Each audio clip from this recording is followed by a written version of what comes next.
যন্তর মন্তরের সার্কাস তো চালাচ্ছিল এই অভিজিৎ দীপকে, কিন্তু এখন এই ছেলেটি এবার নতুন নাটকের মঞ্চে নেমে পড়েছে। এখন স্কুলে স্কুলে সরকারের বিরুদ্ধে একের পর এক পোল খোল অভিযান চালাচ্ছে সে। কোথাও সে দেখাচ্ছে যে বাচ্চাদের ঠিকমতো বসার জায়গা নেই, কোথাও স্কুলের ড্রেস নেই, আবার কোথাও মিড ডে মিল খাওয়ার জন্য ঠিকঠাক থালা বাটিও নেই। তারপর ক্যামেরাম্যানকে ডেকে হুলস্থুল করে একটা পিকচার তৈরি করছে যে যেন পুরো শিক্ষা ব্যবস্থাটাই একেবারে ভেঙে পড়েছে এই গভর্নমেন্টের আন্ডারে। এই ক্যাম্পেইনের মধ্যেই সে পৌঁছে যায় একটা স্কুলে, সেখানে বাচ্চাদের মাঝেই সে বসে পড়ে। তারপর ক্যামেরাম্যানকে ডাকা হলো, নিজের কর্মীদেরকেও জড়ো করা হলো, তারপর একটা এনভায়রনমেন্ট তৈরি করা হলো যেখানে ক্যামেরা চলছে, লোকজন দাঁড়িয়ে আছে, আর অভিজিৎ দীপকে সরকারকে নিশানা করেই সেখানে বলতে শুরু করলো, আমরা এখানে এসে ইন্সপেকশন বা ছাপেমারি যেই করেছি সেই ম্যাজিক হয়ে গেল। স্কুলে এখন ড্রেস চলে এসেছে, খাওয়ার থালা চলে এসেছে, এমনকি স্কুলের অবস্থাও রাতারাতি ঠিক হয়ে গেছে। বেসিক্যালি সে নিজের ক্রেডিট নিতে চাইছে নাকি গভর্নমেন্টকে বাহবা দিচ্ছে। কিন্তু আসল খেলাটা শুরু হলো তার ঠিক পরপরই। অভিজিৎ দীপকে মুখ খুলে নিজের বক্তব্য শুরু করতেই সেখানে উপস্থিত কয়েকজন মানুষ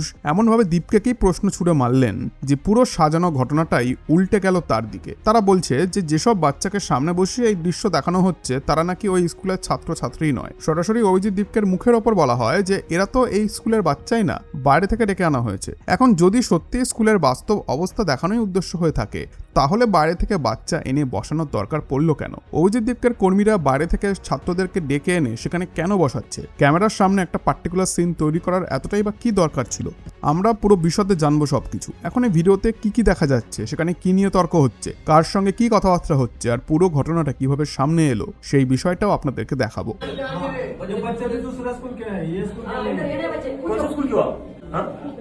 पीपल आप स्कूल के नहीं हो?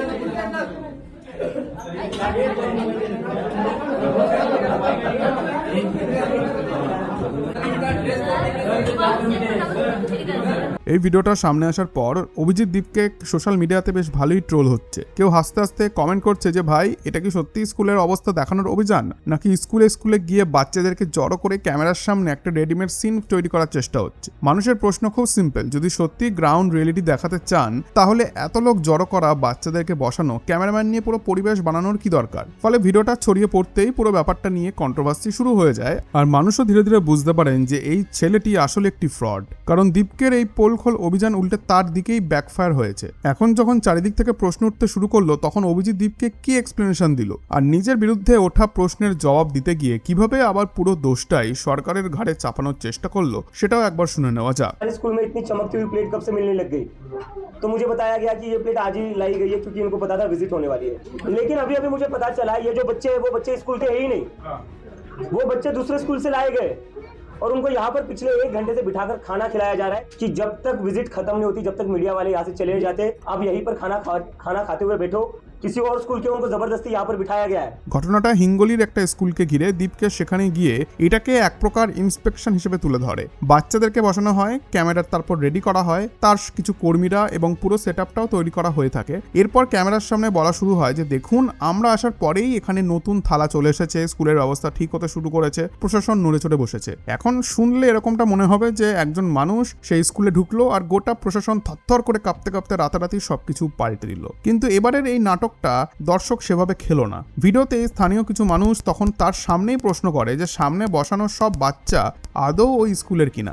অনেকে চিনতে পারে আর বলে যে এদের মধ্যে বাইরে থেকে আনা বাচ্চাও রয়েছে। আর এখানেই অভিজিৎ দীপকে তার চোখের সামনে তার ফেক ন্যারেটিভটা ভাঙতে দেখতে থাকে। কারণ কোনো জায়গায় গ্রাউন্ড রিয়েলিটি দেখাতে হলে অরিজিনাল গ্রাউন্ড রিয়েলিটিটাই দেখানো উচিত। তার জন্য কোনো নতুন ক্যারেক্টার, নতুন প্রপ বা নতুন সেটিং কেন লাগবে? আর দ্বিতীয় প্রশ্ন, নতুন থালা কে আনলো, বাচ্চাদেরকে কে জড়ো করলো, আর কারা আগে থেকে খবর দিয়েছিল আর লোকজনকে বলেছিল যে আজকে দীপকে সাহেব আসছেন? যদি নিজেরাই পুরো গ্যাদারিং তৈরি করে থাকেন, তারপর সেই গ্যাদারিং ক্যামেরায় দেখিয়ে প্রশাসনের বিরুদ্ধে ভিক্টরি স্পিচ দেন, তাহলে এটাকে ইনভেস্টিগেশন বলবেন নাকি কন্টেন্ট ক্রিয়েশন বলবেন, সেটা আমি আপনাদের উপরেই ছেড়ে দিচ্ছি। কমেন্টে লিখে অবশ্যই জানান। আজকের পলিটিক্সে ক্যামেরা একটা ইন্টারেস্টিং জিনিস। ক্যামেরা আপনাকে হিরোও বানাতে পারে, আবার আপনাকে পুরোপুরি পথেও বসিয়ে দিতে পারে। দীপকের বিভিন্ন ভিডিওতে দেখা যাচ্ছে যে সেখানে অনেক ক্যামেরা রয়েছে, মাইক্রোফোন রয়েছে, অনেক কর্মী রয়েছে, ফুল কভারেজ নিয়ে সেই স্কুলে পৌঁছাচ্ছে। অর্থাৎ দর্শক এখানে দেখতে এসেছিলেন স্পন্টেনিয়াস একটা ইন্সপেকশন, কিন্তু দেখলেন কি যে এখানে তো একটা মিডিয়া ইন্ডিয়া ইভেন্টের মতো খেলা চলছে। আর এমন অভিযোগ এই প্রথম নয়, আরেকটা ভিডিও ঘিরেও প্রশ্ন উঠেছিল। সেখানে স্কুলের বাচ্চাদের গরমের মধ্যে মাটিতে বসানো অবস্থায় দেখিয়ে বলা হচ্ছিল যে দেখুন স্কুলের কি অবস্থা, কিন্তু পরে জানা গেল যে ওই বাচ্চাদেরকে ওইভাবে বসিয়ে ফটো অপরচুনিটি তৈরি করা হয়েছিল। অর্থাৎ ওরা নিজেরাই বাচ্চাদেরকে ওইভাবে বসিয়ে এমন একটা ভাইবস তৈরি করার চেষ্টা করেছিল যে গভর্নমেন্ট স্কুলের অবস্থা খুব খারাপ, যেখানে বসার জন্য একটা টেবিল চেয়ারও নেই। আর সত্যি বলতে এটা অত্যন্ত লজ্জাজনক একটা ব্যাপার পলিটিক্সের ক্ষেত্রে, যে আপনি পলিটিক্সের জন্য এরকম বাচ্চা ছেলে মেয়েদের ব্যবহার করছেন। আর এমন একটা মজার কথা এবার বলবো যে আপনি তো ভাববেন যে দীপকে সত্যিই পাগল হয়ে গেছে। রাত প্রায় 10টার সময় একটি স্কুলে গিয়ে ভিডিও করে বলা হচ্ছে স্কুলে কোনো স্টাফ নেই, বাচ্চা নেই, সব ফাঁকা। রাত 10টায় স্কুলে কে থাকবে, কার থাকার কথা? সেখানে কি অ্যানুয়াল ফাংশন চলছে? রাত 10টায় আপনি যে কোনো সাধারণ স্কুলে ঢুকুন, ক্লাসরুম সবই ফাঁকা পাবেন। সেখানে টিচার বাড়ি চলে গেছেন, স্টুডেন্ট বাড়ি চলে গেছে। এটা ধরার জন্য কোনো ইনভেস্টিগেশন লাগে না, বেসিক কমন সেন্সই যথেষ্ট। যদিও অভিজিৎ দীপকে সাপোর্টারদের এই বেসিক কমন সেন্স আছে কিনা সেটা আমার জানা নেই, তবে রাতের বেলায় স্কুলে গিয়ে দেখুন এখানে কোনো ছাত্র নেই, এই জিনিসটা বলা অনেকটা রাত 2টায় ব্যাংকে গিয়ে তার সামনে দাঁড়িয়ে বলা যে ব্রেকিং নিউজ, কাউন্টারে কোনো ক্যাশিয়ার নেই। এই ধরনের স্টান্টই এখন মানুষের মধ্যে ইরিটেশন বাড়াচ্ছে। এবং এখানেই প্রশ্ন যে কিছুদিন আগেও যেসব জায়গায় দীপকের সঙ্গে ভিড় দেখা যাচ্ছিল, এখন বিভিন্ন জায়গায় কেন প্রতিবাদ হচ্ছে? কোথাও তাকে স্কুলে ঢুকতে দেওয়া হচ্ছে না, কোথাও শিক্ষক অভিভাবক তাকে আপত্তি করছেন, কোথাও অ্যাডমিনিস্ট্রেশন মুখের ওপর দরজা বন্ধ করে বলছে যে পারমিশন ছাড়া স্কুলে ঢোকা নিষেধ, কারণ সেখানে শিশুদের সেফটি এবং ক্লাসের এনভায়রনমেন্টের প্রশ্ন রয়েছে। আর একটা স্কুলকে পলিটিক্যাল র্যালি গ্রাউন্ড বানানো, এটা ওয়ান অফ দ্য মোস্ট নোংরাতম কাজ। ক্লাস চলছে, গেট বন্ধ রয়েছে, আর হঠাৎ 8-10 জন ক্যামেরাম্যান এসে গেটে চাপ সৃষ্টি করলো যে আমরা তো ঢুকবই। এটাকে অ্যাক্টিভিজম বলে রোমান্টাসাইজ করাটা খুব ইজি, কিন্তু আপনার নিজের বাচ্চার ক্লাস চলার সময় এমনটা যদি হতো তাহলে আপনি কতটা অ্যাকসেপ্ট করতেন বিষয়টা? দেখুন, এটা সত্যি কথা যে সরকারি স্কুলে সমস্যা আছে, সমস্যা নেই এমন কিন্তু কেউ বলছে না। ভারতের বহু সরকারি স্কুলে ইনফ্রাস্ট্রাকচারের সমস্যা আছে, টিচার শর্টেজ আছে, বিল্ডিং এর সমস্যা আছে, করাপ্ট টিচার রয়েছে,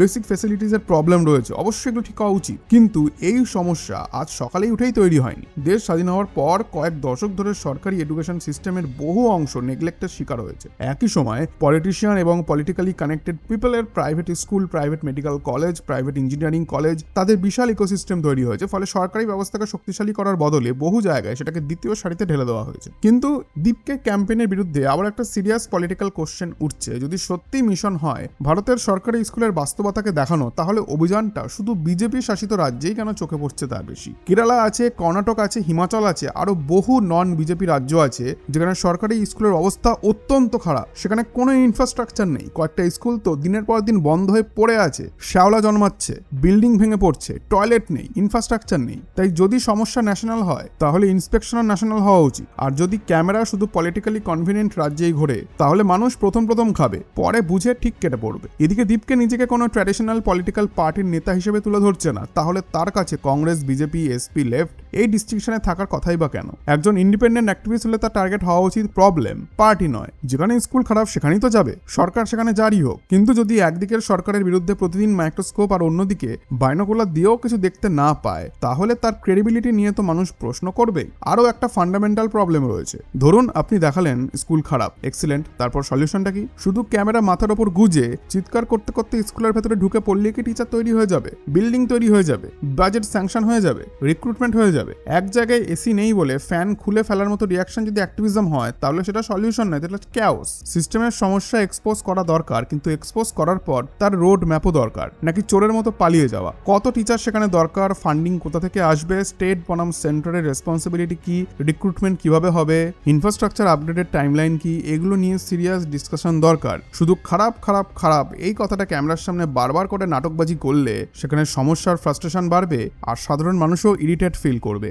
এই দেশের এডুকেশন সিস্টেম 7 দশকেরও বেশি সময় ধরে তৈরি হয়েছে। কংগ্রেস দীর্ঘ সময় দেশ শাসন করেছে, বিভিন্ন রাজ্যে রিজিওনাল পার্টির শাসন করেছে, বিজেপিও করেছে। ফলে এই এডুকেশন সিস্টেমের ডাউনফল যদি কয়েক দশক ধরে হয়ে থাকে তাহলে তার অ্যাকাউন্টেবিলিটিও কয়েক দশক ধরেই দেখতে হবে। শুধু নিজের চেয়ার বাঁচাতে হিস্ট্রির ক্যালেন্ডার শুরু হবে 2014 থেকে, এমনটা তো হতে পারে না। আর একটা মাইন্ডসেট নিয়েও এখানে কথা বলা দরকার। কেউ বিদেশে পড়ছে মানে সে অটোমেটিক্যালি জিনিয়াস, এই ধারণা আমাদের দেশে আজও খুব স্ট্রং।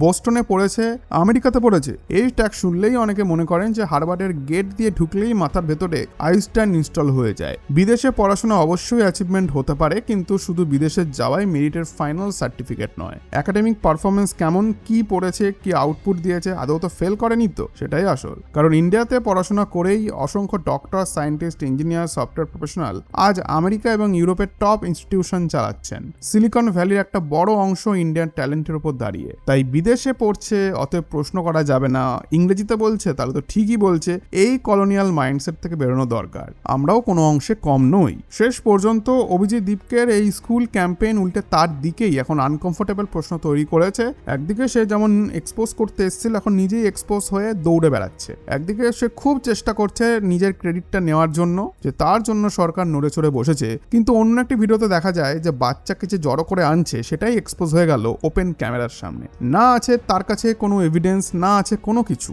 কিন্তু তারপরেও সে গভর্নমেন্টকে শাসিয়ে যাচ্ছে কোন সাহসে। আর সেই কারণেই এখন মানুষ শুধু স্কুলের কন্ডিশন দেখছে না, ক্যামেরার পেছনের প্রিপারেশনটাকেও দেখতে শুরু করেছে। সরকারি স্কুলের সমস্যা অবশ্যই তুলে ধরুন, আরো জোরে তুলুন। সরকার বিজেপি হোক, কংগ্রেস হোক বা এসপি যাই হোক না কেন, কাউকেই ছাড়ার দরকার নেই। কিন্তু অ্যাক্টিভিজম যদি সিলেক্টিভ হয়, ইন্সপেকশন যদি প্রি প্ল্যান্ড স্পেকটাকেল হয়ে যায়, আর সলিউশনের জায়গায় শুধু ক্যামেরা আর ক্রাউড থাকে, তাহলে একসময় মানুষ তো প্রশ্ন করবেই যে আপনি সত্যিই সিস্টেম ঠিক করতে এসছেন নাকি অ্যান্টি ইন্ডিয়া প্রোপাগান্ডা চালাচ্ছেন। এখন অভিজিৎ দীপকের একের পর এক স্কুল ভিজিট এবং এই বিতর্ক নিয়ে আপনাদের কি মতামত? তার ক্যাম্পেইন সত্যি এডুকেশন সিস্টেমের সমস্যা তুলে ধরেছে নাকি পুরো ব্যাপারটা ধীরে ধীরে পলিটিক্যাল শোতে পরিণত হচ্ছে? কমেন্টে অবশ্যই জানাবেন।